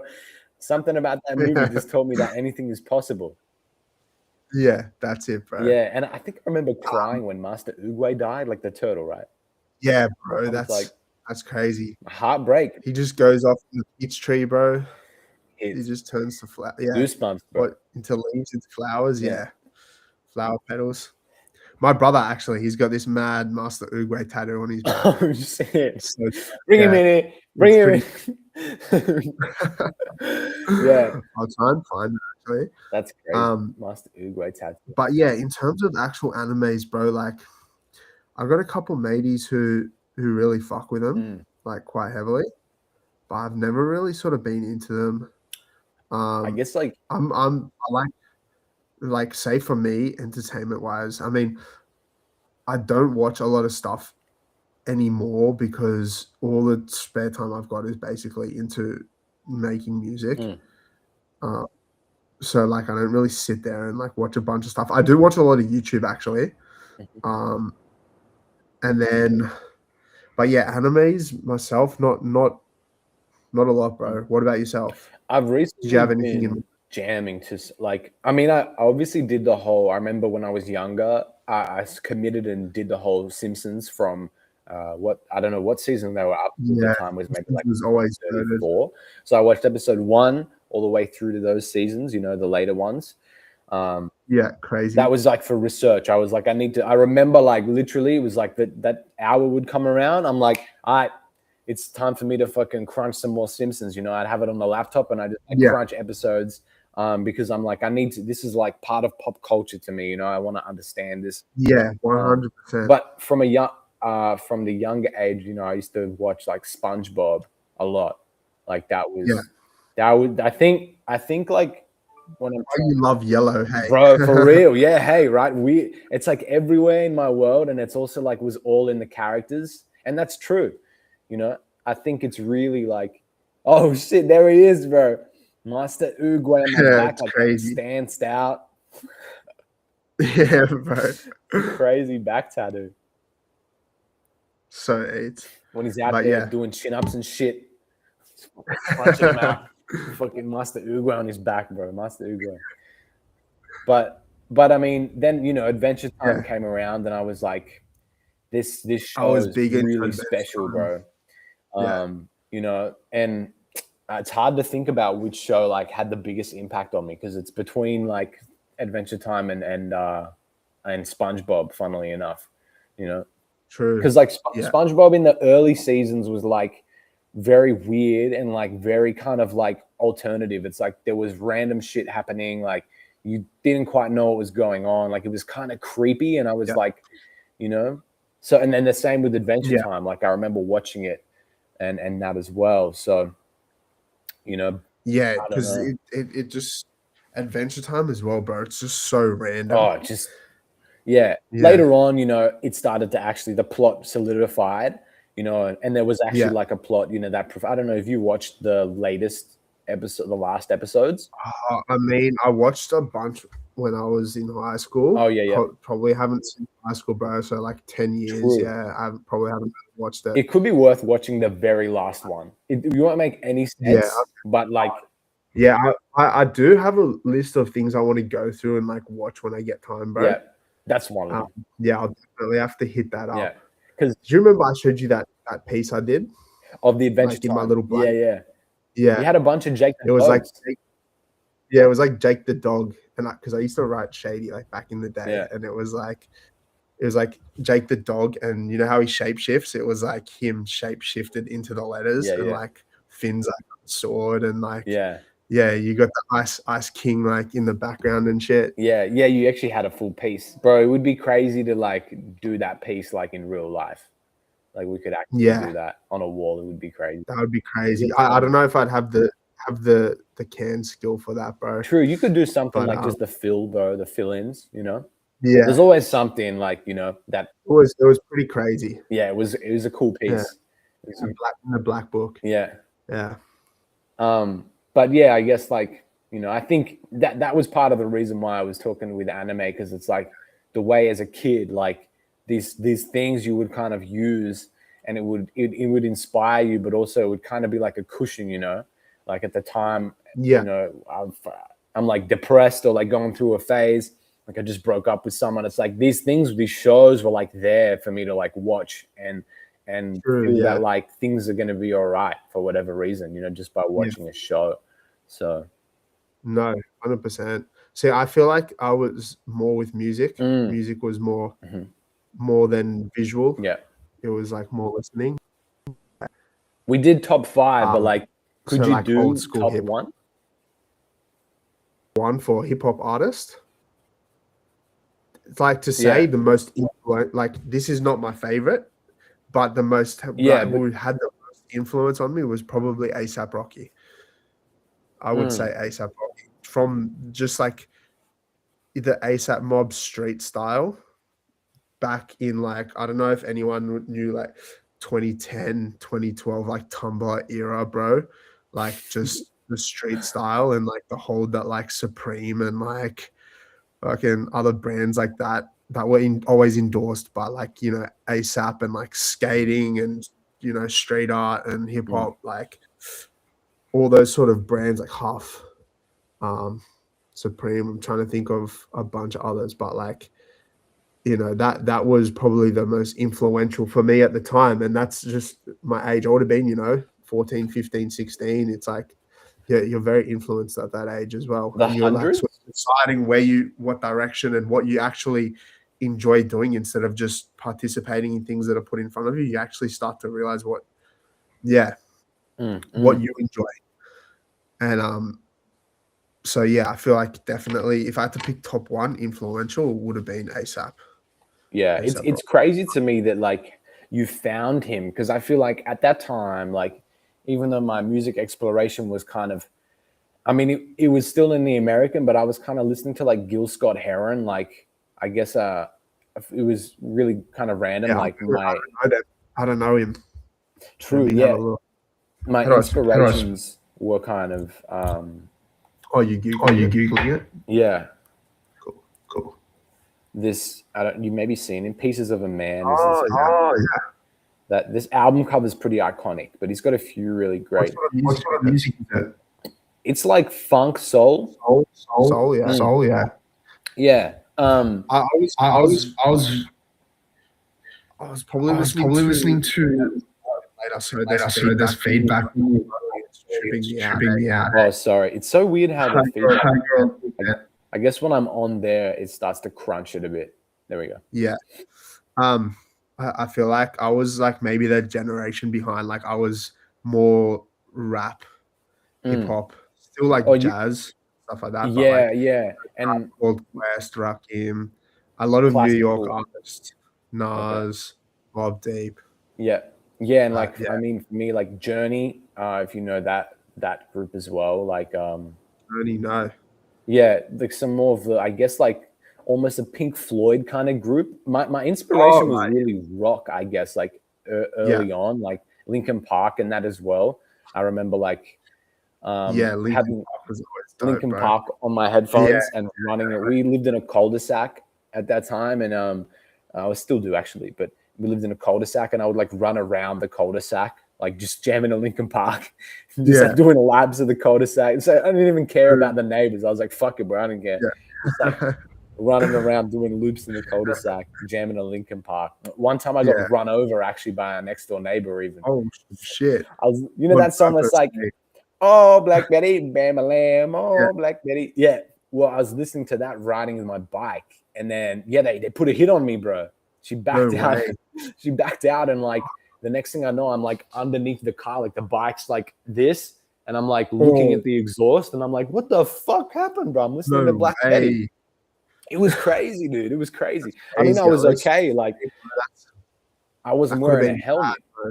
But it was because, you know, they were old. So I guess, you know, they're not capable of doing the, you know. Yeah, and you had headphones in too, bro. Shoulder check. So I had my headphones in. I got Black Betty playing on full volume max on the iPod, you know. And then she fucking, backs out. She's like, oh my God, I was freaking out. And I was like, I'm like, I'm okay. Like, run inside and shit. Mom's like, what happened? I'm like, I got hit by a car. She's like, what are you talking about? You got hit by a car, you fucking idiot. I'm like, yeah, I almost died with Black Betty. Yeah. But, so music for me as well actually was. What iPod did you have? Bro, I had the iPod, there's the Nano or the orange. Well, I had a couple actually. I had the original one, which was just the white one. The shuffle. The Nano? The shuffle? Nano. I had the one with the screen. The Nano. The Nano was the screen one, and then there was also like, let me find it here. I'll do it on my phone so we don't get a glitch out. Oh, the Nano was. Run it real quick. Type it up. Wait. This one. Oh yeah, cold. This was the one I had the longest. Yeah. And then Dad had like he had the actual, what is it? Dad had this one. Yeah, I had that one too. Yeah, that was the OG. Yeah, the OG. That was a I had that somewhere. He probably doesn't have enough gigabytes to even store you. Back in the day, remember they had like 5 gigabytes. You could have 2 albums on there before they maxed out. Now I export one WAV file and it's like 32 gigabytes. Not gigabytes, megabytes. Yeah, I know. Yeah, it's crazy now. But this was the first one I had actually. I did have like. Yeah, cool. Yeah. The OG, and I remember it coming out. See what music I had on there because I used to. I torrented so much music back then, bro. Yeah. Like Wu-Tang, like every single individual Wu-Tang member's albums. Like I remember, bro. So ASAP Rocky's "Long Live ASAP" album, crazy. Oh, yeah. Kendrick Lamar, "Good Kid, Mad City." That album was insane too. Yeah, that album was one that I had on CD, and I remember like driving back like from Sydney and like just having that. I just put that album. It would end, and I just play it again, and it would be it's flawless, bro. It's the perfect album. Yeah. No. Yeah. That's what, bro. Actually, perfect albums, bro. Because I think Dr. Dre's 2001. Yeah. Bro, there hasn't been a perfect album since then until Kendrick Lamar's Good Kid, Mad City came along. Yeah, that's true. That is true. Yeah. There are a lot of dope albums out there, but I'm talking like properly Back to just back. curated, and it's like Yeah. it's telling a story as well. Mm. Like you've got those interludes that are part of the song and part of the music, and all those bridges and breakdowns and everything that like, Yeah. but not just like annoying. Like it's actually intriguing and interesting. Like you memorize those parts and you're like, oh, bro, what's the song where it comes on at the start and it's like, oh, give me back my motherfucking dominoes, you know, like Yeah. you Give me yeah, back my dominoes, you feel mama. that shit, man. It's like You better because shut a lot that of record artists off. they do put, like a lot of artists they do put in like interludes and stuff, but they just get skipped over because it's like, whatever. Yeah. If they're not like, I think it's all like the timing as well. Like, I guess if it's Yeah. not an artist that, you might want the interlude or you might expect it from, but like Kendrick at that time as well, it was like cinema. It's like listening to a movie. Literally, bro. Yeah, 100%. But another album that I feel like, when did Dre's 2000 come out? It was in the 2000s, right? 2000 and it was called 2001, but I think it was like 90 something. Oh, 99. It was 1999. Yeah. There were a lot of bangers, bro, 1999, to be honest, because you also had like, that was Mos Def, like Black on Both Sides, which is another really, really strong album, bro. From OG rap. And then like you had The Roots dropped a really great album, 1999, which was All Things Fall Apart. Pharoah Monch, like in 1999, he dropped Internal Affairs. Like, yeah, fuck, just the turn of the century, it had a lot. Yeah. I guess And because that's people the put the thing, whips. I feel like when I listen to music a lot too, bro, like I go on, I try to find artists and I try to play albums. Like I'll play through albums. I'll be like, say I'll pick some out like Most Def or whatever. I'll be like, oh, let me pull up an album I might not have listened to in ages. Like that's how I listen to a lot of my music. Like I'll just actually listen to artists' albums and I'll like listen from start to finish and try to like understand their process and like what they've, appreciate the production quality of it. Yeah, that's how I play a lot of. Obviously, that there are, playlists and stuff that I'll you throw got the on. shuffle playlist as well. Yeah, 100%. But I do enjoy like listening to like entire albums, entire projects. Yeah, I agree. And like I remember listen to as well. The artist curated it in that way. Yeah. It's like how it's intended. So it just makes sense to do that. It's funny how we do that as well, though. Like how we do. We got to run it. Sorry. We do like playlists and stuff. Like we've like always done, or even the artists of like an artist that I listen to a lot. Been following him recently is Supermodel, and he just dropped you got me onto him, bro. Bro. I swear to God, he's gonna be huge. Shout out to Supermodel. Actually. Yeah, shout out Supermodel because he just dropped Cupid, this radio edit on SoundCloud, which is something that OG hip used to be in hip hop, especially, well, probably only hip hop, but they used to do that. Like I remember Tyler dropping like a radio edit, and he was like live on. He's like, yo, listening to, we're gonna fuck this shit up, and he would be on there and then introduce the song and play it. Like a radio edit is something that people don't really do much anymore, and it was really cool to see. That's pretty cool. Yeah, I fuck with that. That's actually a mad idea, bro. I might use that. It's really good, bro. It's just like it's all one, like how he uploaded it. It's just one long thing, and it's real cinematic. But it's cool, he had his homies on there, and you just you might call up a G and just like get him to drop just a bar or something on the radio show. It's like it's really cool, I think, So man. That's a good idea, actually. I'll keep that in the back pocket, bro, because you never know when you need to call me up for the radio show. Yeah, for the radio show live on air. Yeah, live on Since We Last Spoke radio edit. Yeah, that's fire. The Since We Last Spoke radio. craziness. Yeah, Maybe, that's what I bro, think. maybe we'll cut this and we'll use this as a little interlude on the album, bro. It'd be fire. Yeah. Yeah. We could definitely cut it because it'll be saved on YouTube and on Substack, so I'll be able to like edit it as such. Yeah, cool. But We'll yeah. do another episode later on, more towards me releasing. Well, we'll do one with Corey, bro. It'd be really nice. Yeah, Corey as well. Yeah, and we'll cut something up, and we'll take a snippet. We'll just let the conversation go, and we'll cut some like snippet out. That'll be cool. It'll be fire. I mean, even maybe we could listen to a track if it's all right with you. Like, yeah, bro, most definitely. Yeah, yeah. Because I'll have a few singles out by that time. And then I'll play some unreleased, bro, from like the album when it's like ready. Yeah. Maybe we play the tracks that you're on as well, bro. That would be fire for the people, on like bro. 3 tracks, I think you're on three maybe. That's crazy.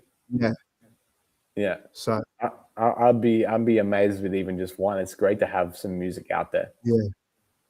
Yeah, bro. I still got to get to mixing. I've just been doing a lot of recording. People, we got priorities. I know that the tracks are there, so I'm like, all I got to do is mix them. But at the moment, I'm trying to like collect. I'm trying to like record and like make beats and get things sorted. So when I got everything like mad, okay, now I can get to the proper mixing stage. That's it. All good things come with time, bro. That's it, bro. Wait, one thing I was actually going to say before, bro. We should kick back sometime when you're around and listen to a few records. Yeah, 100%. Yeah. Have you been? You find any good records over in Italy? You've been like delving into any crates? I have a few. Yeah, I went to a really great spot, bro. It was just the most OG spot. Like, you know, this woman owns the shop, and it's like the most famous sort of underground spot.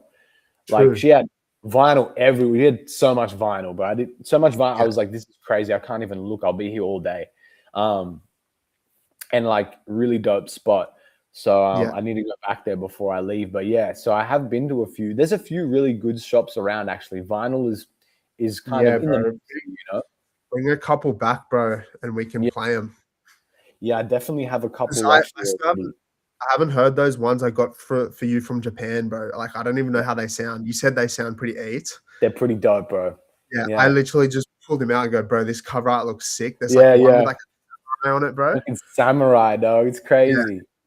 I was like, I don't know what this is, but it's If I see anything with a samurai on the cover, I'm gonna listen. Like, I don't care what it is. Like, it could be anything. Like a freaking cheese packet. The cheese has got the samurai on it. That's got to be the craziest Japanese style cheese ever. So, yeah, damn, bro.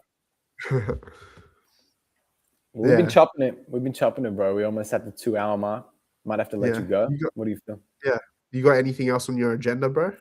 Today, actually, I'm linking with there's a homie who shoots, and we've been thinking about starting like a production company. Cool. Yeah, like something like that. That does what? Like video media sort of stuff. Yeah, he shoots video media. Like, because we were like, you know, like this. So many ideas can come from anything, you know. Like, you take like a San Pellegrino bottle, and you're like, what's a way that like we can make this appear in a way that it's never appeared before, you know? So like something that's cinematic, something that's captivating, I think, you know. And so we're shooting today. I have a couple outfits I'm going to bring in a little briefcase, and you know, we're going to go hit like he'll hit the gym park, and then we'll go and like shoot some content. Yeah, cool. For him to edit. So heavy. That's mad. Yeah, I'm like, we're out here, you know, like you said, like we're here, kind of enjoy it. What's that name for it yet? For the project? Oh, we have a couple names in mind for the actual the production company. We're thinking one of them is like the ARC, the ARC. Yeah, it's cool. I also came up with one called Velvet Rouge Productions. That's pretty sick.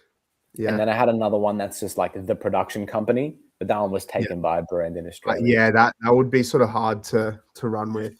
Yeah, I really liked the production company because I'm like, it's kind of real simple. It's like, but yeah, funnily enough, there's an Australian company that's got it. So true. Yeah. Yeah. At the moment, we're kind of leaning towards the ARC, like the ARC.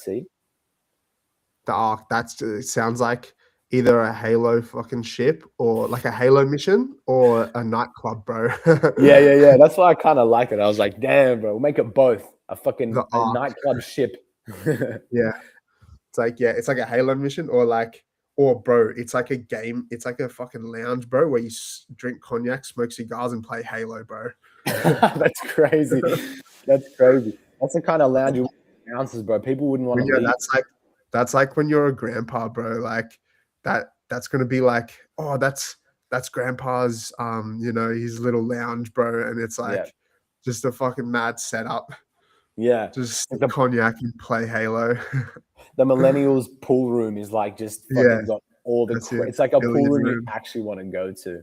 Yeah. You know, like your uncle's. I That's guess gold. generationally, pool rooms have changed. Like your uncle's pool room, you know, pool table, like alcohol and like trophies and shit, memorabilia. Like the millennials pool rooms is like vapes, like a mini pool table, and like fucking every console, like retro console, like Yeah. In existence, bro. that's like the the LAN millennials party pool setup, bro. The LAN party. Shit. Bro, LAN party, we got to hit like a mixed breed multiplayer, mixed breed versus, and then in a lobby, other people can join. But it's us versus the fans and shit. That would be crazy. That's on, bro. And if it's like eventually, like, imagine doing like a leaderboard thing. It's like you have a leaderboard and shit. It's like that's if the cold, fans bro. win, it'd be fire, bro. It's a fire idea. We'll hook it up. We got heaps of ideas, bro. We'll do a big brainstorm. Yeah. Yeah, because I got so many ideas that I want to do for content and like and everything as well. So I mean, even shooting in Studio Killer. Shout out Adam at Studio Killer, but doing shout out Adam Saunders. Yeah, like a full couch cast of since we last spoke. It'd be crazy. Set up some cameras. Yeah. And we can do like a both, bro. We can do like a LAN session plus podcast plus. Yeah. Since we last spoke, bro, like Halo, we do a fucking playthrough, bro. We'll play like the entirety of like Halo 1 or something. Yeah, I'd love to do see that. Some of those cats, bro, like I know we'll wrap up soon, but like, bro, I've been watching on YouTube like those dudes who do the speed runs, like Halo speed runs. Oh yeah, bro. Those are insane, man. They're like, bro, it's crazy. It'll be like legendary, and that like every spot, like I don't know how they work out that they can get through walls and like they time shit perfectly, like throwing a grenade so they can like do these crazy jumps and it's insane. Wild. It's actually like I remember watching at that time. It was the world record for the Halo CE, the original, the first one, and like just the tricks that they would do, because we would play the game as well and be like, we're trying to get like speed run and at that time, but watching it. And just the tricks that they're doing to get through these parts. It's funny, right? Because like, it's like in a level, you got like this community of speedrunners. And then amongst the community are people who are like pushing the ingenuity, like the inventors and shit, And then it's like for one part of a level, this one section of a level, there's a whole community dedicated to this one like glitch. How can we make that glitch faster, or how do we achieve it?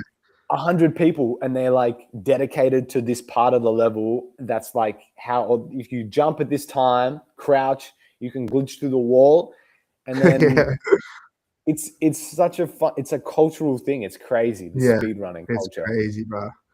But it's mad because like obviously I don't do a lot of gaming nowadays, but that was also a big thing like for me growing up. Like I loved like Halo and like RuneScape and like gaming and stuff, bro. So like, it's just like a fun way to like rewatch like some shit. Like I'll be doing some work or something and I'll have it on in the background and just look up and watch this cat go through this level in like 5 minutes that used to take me like, half an hour, and you're like, fuck. Yeah.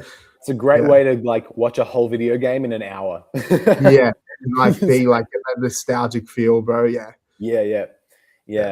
for real. I had to stop watching like Lego Star Wars, the complete saga, just like game information videos, because it's right here on my laptop, but I don't have a controller. So I'm like, so you get excited to play and then you can't play. And I'm also like, I don't want to watch it because I want to be able to play and have it like still the new experience. Yeah. So you I'm like, bruh, I'll find it. Like, We gotta, there's got to we be gotta some pick that up controllers too, around. bro. Yeah. Most I got to definitely. figure I out. want to verse you in the pod race, bro. Yeah, that's crazy. There was, bro, in one of those OG games, actually, it was the Complete Saga.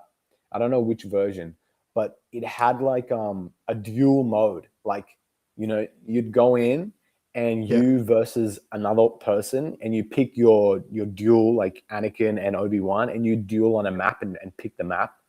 That's sick. It was crazy. I remember like me and a friend, pod like race or lightsaber battle? lightsaber. It was lightsaber battle. Yeah. Mad. Yeah. The pod race one, I don't know if you can verse each other, but you can still do it, like the duo. Sick. Yeah, but yeah, bro. Shout out to fucking Lego Star Wars: The Complete Saga, bro. Yeah, absolutely. But yeah, we'll list them down 100%, bro. Halo Yeah. and Lego Star Wars. That's happening, bro. Yeah. But yeah. Fresh. Anyways, I'll leave My you G. to it, my man. Bro, Enjoy always the a rest of your blessing. day. Take care. Connect soon. I hope 100%. everyone's enjoyed this episode. I mean, like, they unfortunately missed out on 2 previous episodes. Oh, I just lost you, bro. Oh, really? Playing something? Am I alive still? Yeah, that's better. Yeah. Okay, true. Yeah, I had You're- the music in me doesn't work. Yeah, we kind of touched on some of the similar things, but we'll be back next time with Corey Corner. Yeah, most definitely. That'll be exciting. Yeah. But yeah, anyway, peace out, bro. Stay safe. Pasquale. Enjoy Italy. Go get a cannoli. Gonna find some cheese. Some fromage. I'm gonna play us out, bro. Send me this song. I'll send it actually.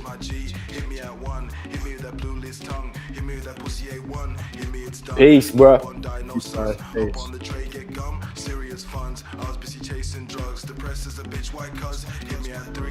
Hit me at 11 past me. Hate the interference, my G. Hit me at 1. Hit me with that blue list tongue. Hit me with that pussy A1. Hit me, it's done. No Bondi, no sun. Hop on the train, get gum. Serious funds. I was busy chasing drugs. Depressed as a bitch. White cuz. Hit me at 3. Hit me at 11 past me. Hate the interference, my G. Hit me at 1. Hit me with that blue list tongue. Hit me with that pussy A1. Hit me, it's done. No Bondi, no sun. Hop on the train, get gum. Serious funds. I was busy chasing drugs. Depressed as a bitch. White cuz. Hit me at 3. Hit me at 11 past me. Hate the interference, my G. Hit me at 1. Hit me with that blue list tongue. Hit me with that pussy A1. Hit me, it's done. No Bondi, no sun. Hop on the train, get gum. Serious funds. I was busy chasing drugs. Depressed as a bitch. White cuz. Hit me at never. Except when your X-Man's out.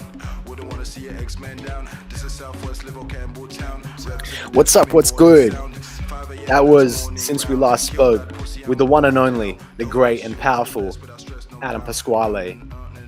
He's a great producer. He's produced some tracks for me, and personally a very, very close friend of mine. Absolutely amazing creative. He's been a big supporter. He's bought art from me. He's bought merch. When I'm designing. Pardon me, I just had to sneeze. Bought merch,